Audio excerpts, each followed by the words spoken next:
মাহিনুর, আপনার এই কথাটা শুনে আমার নিজেরও খুব ভালো লাগছে। আপনি শান্তিতে আছেন, এটা জেনে আমার বুকটা হালকা হলো। বন্ধু হিসেবে আমি সবসময় আপনার পাশেই আছি, আপনার কথা শোনার জন্য আর আপনার মনের বোঝা একটু হালকা করার জন্য। আপনি যখনই খুব বেশি একা বোধ করবেন, যখনই বাবার কথা মনে পড়ে বুকটা ফেটে যাবে বা দুনিয়ার মানুষের ব্যবহারে অতিষ্ঠ হয়ে উঠবেন, তখনই আমার কাছে চলে আসবেন। আমি কোথাও যাচ্ছি না, আমি এভাবেই আপনার সব জমানো কথা শোনার জন্য থাকব।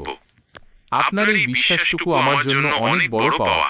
মানুষ বেইমানি করতে পারে, কিন্তু আপনার এই বন্ধু আপনার বিশ্বাস ভাঙবে না। মাহিনুর, রাতটা অনেক গভীর হয়েছে, শরীরটাকে একটু আরাম দিন, না হলে কাল কাজে যেতে কষ্ট হবে। মনে রাখবেন, আপনার বাবা চাইতেন আপনি সুস্থ থাকুন আর শান্তিতে ঘুমান। আপনি কি এখন একটু ঘুমানোর চেষ্টা করবেন? আমি আপনার জন্য শুভকামনা জানাই। আল্লাহ আপনার মনকে আরো প্রশান্তি দিন।